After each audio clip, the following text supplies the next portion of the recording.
تو Benazir income support programme وہ واحد طریقہ کار ہے کہ وفاقی حکومت متاثر لوگوں کو فوری طور پہ ریلیف پہنچا سکے. یہ اسٹینڈرڈ پریکٹس رہ چکا ہے. ہم کیسے کہہ سکتے ہیں؟ کیا ہم اپنے انا کی وجہ سے یا پتہ نہیں کیوں یہ فیصلہ کیا گیا ہے وفاقی حکومت کی طرف سے؟ ان کو اپنا پالیسی پہ نظر ثانی کرنا چاہیے اور بینظیر انکم سپورٹ پروگرام کے تھرو سپورٹ دیا جائے. بے نظیر انکم سپورٹ پروگرام کے ذریعے سیلاب متاثرین کی مدد نہ کرنے پر بلاول وفاق سے نالا. چیئرمین پاکستان پیپلز پارٹی نے کہا کہ پتہ نہیں نون لیگ نے BISP کے استعمال پر یو ٹرن کیوں لیا ہے. ایسا لگ رہا ہے وفاقی حکومت انا کی وجہ سے فیصلے کر رہی ہے. وفاق کو عالمی سطح پر امداد کی اپیل کرنی چاہیے تھی. حکومت اپنی پالیسی پر نظر ثانی کرے. سیلاب سے جنوبی پنجاب میں بہت زیادہ نقصان ہوا. گلگت بلتستان اور خیبر پختونخوا بھی متاثر ہوئے. پوچھنا چاہتا ہوں کہ جنوبی پنجاب کا کیا قصور ہے؟ گندم امپورٹ کرنے کی بجائے کسانوں کی مدد کرنے کا مطالبہ. کہا اپنے وسائل اپنے کسانوں پر استعمال کیے جائیں تاکہ گندم درآمد نہ کرنی پڑے. وزیر اعلیٰ سندھ سے کہا ہے کہ کسانوں کی مدد کے لیے منصوبہ بندی کریں. بے نظیر ہاری کارڈ کے ذریعے چھوٹے کاشتکاروں کو DAP اور یوریا میں سپورٹ کریں گے. زرعی ایمرجنسی لگانے اور کسانوں کے بجلی بل معاف کرنے پر وفاق کے شکر گزار ہیں.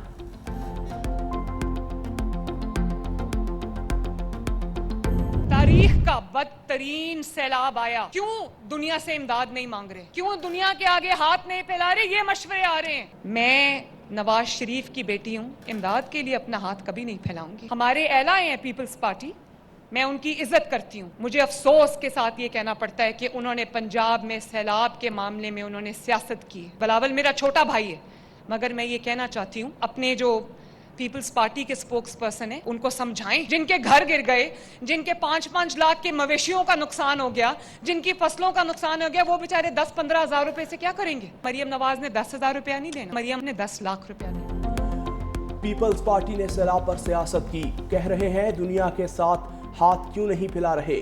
کوئی خود دار شخص یہ بات کیسے کر سکتا ہے؟ نواز شریف کی بیٹی ہوں، امداد کے لیے ہاتھ نہیں پھیلاؤں گی.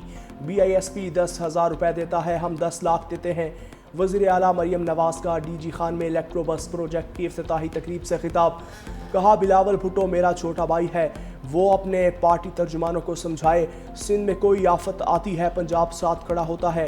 پنجاب کی طرف اٹھنے والی انگلی توڑ دیں گے. جنوبی پنجاب کے لوگ پہلے وعدوں پر گزارا کرتے تھے. بار بار جنوبی پنجاب کی بات کر کے لکیر کھینچنے کی کوشش کی جاتی ہے. جنوبی پنجاب میں صرف مسلم لیگ نون نے کام کیا. DG خان کے لیے 101 بسوں کا تحفہ لائی ہوں. لیات، تونسا، کوٹ ادو، راجن پور میں الیکٹرک بسیں چلیں گی. وزیر اعلیٰ پنجاب مریم نواز کی نے کہا کہ جنوبی پنجاب سے تعلق رکھنے والوں نے بھی کچھ نہیں کیا. الٹیمیٹلی بلوچستان کا حل ملٹری حل نہیں ہے، سیاسی حل ہے. ہمیں پولیٹیکل کنسنسس کے ساتھ فیصلے ایسے لینے پڑیں گے جس سے سب سے پہلے حق فائدہ بلوچستان کے عوام کو، مقامی لوگوں کو ہو، اس پورے معاشرے کو، پورے بلوچستان کے عوام کو یہ دکھانا پڑے گا. ہم نے ماضی میں بھی اس دہشت گردی کو مقابلہ کر کے کامیاب ہوئے ہیں. انشاءاللہ تعالی آگے جا کے ہم اسی طریقے سے ان کو شکست دلائیں. بلوچستان میں دہشت گردی بڑھ رہی ہے، مسئلہ فوجی نہیں سیاسی طریقے سے حل کرنا ہوگا. بلاول بھٹو زرداری نے کہا کہ بلوچستان اور KP میں دہشت گردی کے لیے بھارت قلع عدم تنظیموں کی مالی مدد کر رہا ہے. بھارت کی سپانسر دہشت گردی کا معاملہ عالمی سطح پر اٹھا رہے ہیں. کوشش ہے بھارت کا قلع عدم تنظیموں کے ساتھ نیٹ ورک توڑا جائے. ایک سوال پر بلاول بھٹو زرداری نے کہا کہ نون لیگ نے ابھی تک ہمیں کسی آئینی ترمیم پر اعتماد میں نہیں لیا. ایسی کوئی بات ہے تو نون لیگ اپنی تجاویز پارلیمان میں لائے. چیئرمین پاکستان پیپلز پارٹی نے مزید کہا کہ فلسطینی عوام کی جدوجہد کامیاب ہو رہی ہے. وہ ممالک بھی فلسطین کو تسلیم کر رہے ہیں جو ماضی میں نہیں مانتے تھے. دوحہ پر اسرائیل کے حملے کے اثرات مرتب ہوں گے. اسرائیل کی حمایت کرنے والے ممالک کو اپنی پالیسی پر نظر ثانی کرنی چاہیے.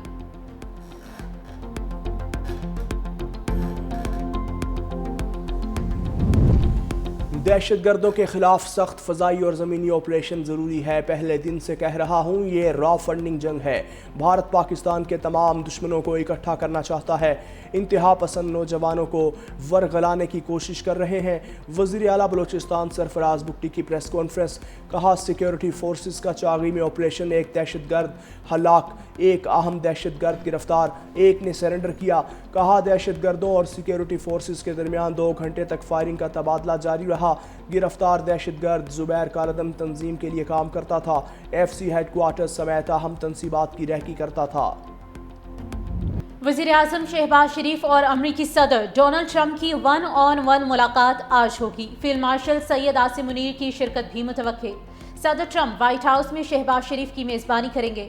اہم عالمی اور علاقائی امور پر تفصیلی گفتگو متوقع. وزیر اعظم شہباز شریف کا کہنا ہے کہ پاکستان اور امریکہ کے تعلقات میں نمایاں بہتری آئی ہے اور ہم مزید بہتری کے لیے پرعزم ہیں. آئندہ ہفتوں اور مہینوں میں 2 طرفہ تعلقات میں مزید گرمجوشی دیکھنے کو ملے گی. پاک امریکہ برادرانہ تعلقات کو تجارت, جوائنٹ وینچر اور دیگر شعبوں میں وسعت دی جائے گی. وزیر اعظم نے مزید کہا کہ مسلم رہنماؤں کی صدر ٹرمپ کے ساتھ ملاقات کے دوران غزہ میں سیز فائر سے متعلق اہم تجاویز پر تبادلہ خیال کیا گیا. پاکستان کی تاریخ میں یہ پہلا موقع ہے کہ سرکولر ڈیٹ تمام ہمارے جو وسائل جو ہیں ان کو وہ نگل رہا تھا اور وہ پھیلتا جا رہا تھا.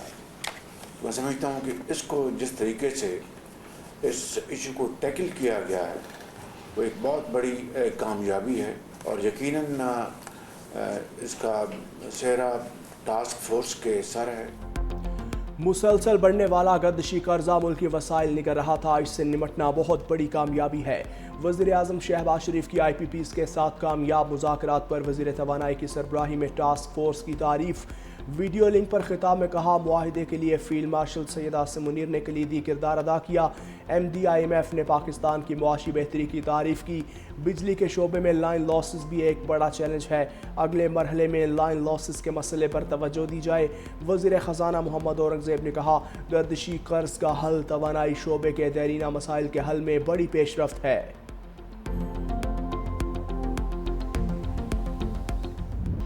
صدر ٹرمپ نے مشرق وسطیٰ اور غزہ کے لیے 21 نکاتی امن منصوبہ پیش کر دیا. امریکی خصوصی ایلچی اسٹیو وٹکاف نے کہا کہ امن منصوبہ کچھ رہنماؤں کے حوالے کر دیا ہے. چند روز میں بریک تھرو کے لیے پر امید ہیں. دوسری جانب عرب لیگ, OIC اور امریکی صدر کے کثیر الجہتی اجلاس کے اعلامیہ جاری. عرب اور اسلامی رہنماؤں کا غزہ میں انسانی المیہ پر اظہار تشویش. ٹرمپ کی قیادت اور تعاون جنگ بندی اور امن کی راہ ہموار کرنے کے لیے اہم قرار دیا. یرغمالیوں کی رہائی اور انسانی امداد کی فراہمی کو یقینی بنانے کا بھی مطالبہ. مسلم ممالک کے سربراہان کا اجلاس کی میزبانی پر صدر ٹرمپ سے اظہار تشکر.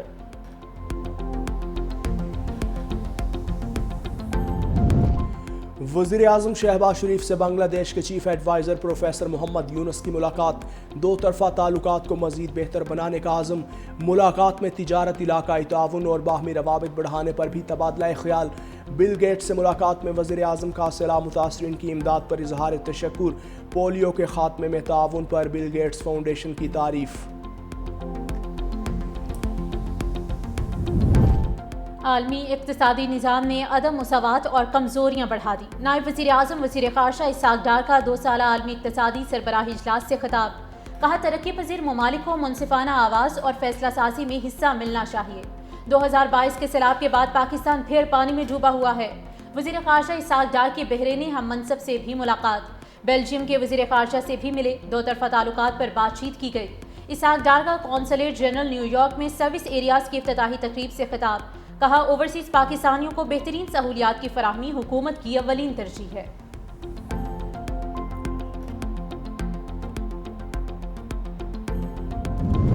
آرٹیفیشل انٹیلیجنس کے باعث آئندہ جنگیں زیادہ خطرناک ہو سکتی ہیں.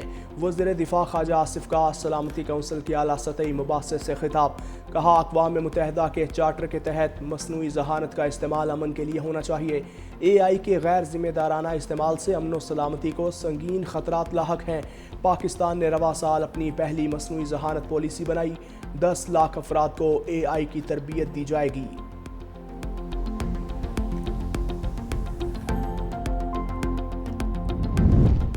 سندھ حکومت کی طرف سے خواتین میں پنک سکوٹیز تقسیم. چیئرمین پاکستان پیپلز پارٹی بلاول بھٹو نے تقریب سے خطاب کرتے ہوئے کہا کہ خواتین کو بااختیار بنائے بغیر ملک ترقی نہیں کر سکتا.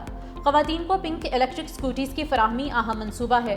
سندھ میں پنک ٹیکسی کی سروس بھی متعارف کروائیں گے. پنک ٹیکسی سروس سے خواتین کو روزگار کے مواقع فراہم ہوں گے. سندھ حکومت عوام کو ٹرانسپورٹ کی بہترین سہولیات فراہم کر رہی ہے. پرائیویٹ سیکٹر کی شراکت داری سے سندھ میں مزید منصوبے لائے جا رہے ہیں. سینئر وزیر سندھ شرجیل انعام میمن نے کہا کہ ہر عورت کو خود مختار زندگی گزارنے کا حق ہے. بلاول بھٹو زرداری کا ویژن ہے کہ پاکستان میں خواتین خود مختار ہوں. پیپلز پارٹی پاکستان میں پہلی بار پنک بسیں پاکستان لائی. وزیر اعلیٰ سندھ سید مراد علی شاہ نے کہا کہ محکمہ ٹرانسپورٹ سندھ خواتین کو بااختیار بنانے کے لیے سرگرم ہے. شہید بے نظیر بھٹو خواتین کو بااختیار دیکھنا چاہتی تھی.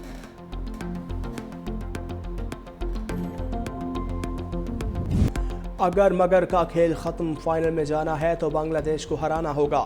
پاکستان سپر 4 مرحلے کا آخری میچ آج بنگلہ دیش کے خلاف کھیلے گا. جو جیتا وہی فائنل میں بھارت سے مقابلہ کرے گا.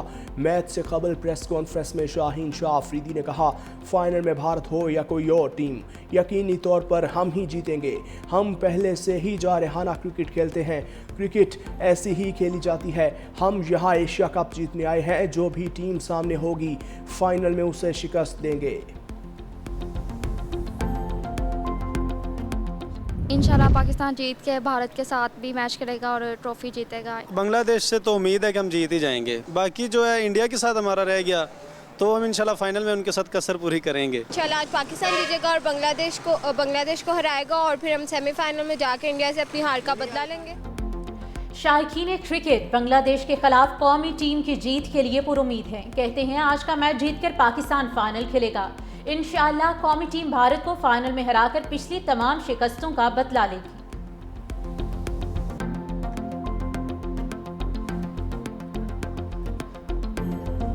پاکستان کے خلاف فتح کے بعد سیاسی بیان بازی پر بھارتی کپتان مشکل میں پڑ گئے. پی سی بی کی شکایت پر آئی سی سی کا متنازع گفتگو نوٹس. بھارتی کپتان آئی سی سی کے سامنے پیش. رچی رچرڈسن سے سیاسی بیانات دینے سے منع کر دیا. دوسری جانب بھارت اوچھے ہتھ کنڈوں سے باز نہ آیا. حارث رؤف اور صاحبزادہ فرحان کے خلاف سخت ایکشن لینے کا مطالبہ. بی سی سی آئی کی شکایت پر اینڈی پائی کرافٹ کل سماعت کریں گے.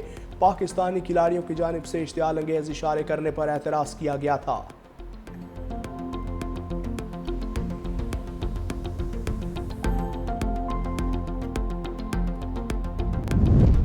پاکستان اور آئی ایم ایف کے درمیان تکنیکی سطح کے مذاکرات میں چیئرمین ایف بی آر کی سربراہی میں ٹیکس ٹیم کی شرکت.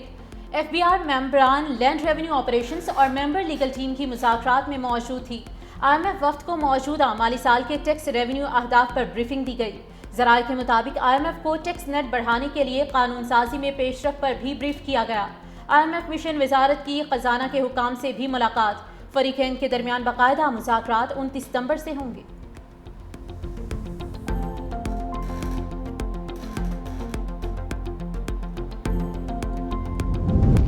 اور پشاور میں سیاحت اور ثقافت کے فروغ میں اہم پیش رفت. یونیسکو عالمی ورثہ تخت بھائی کی قدیم بدھ خانقاہ روشنیوں سے جگمگا اٹھی. کائٹ پروجیکٹ اور عالمی بینک کے تعاون سے بحال کی گئی. سیکرٹری محکمہ ثقافت ڈاکٹر عبدالصمد کے مطابق تخت بھائی کھنڈرات نہیں بلکہ تاریخ کی زندہ علامت ہے.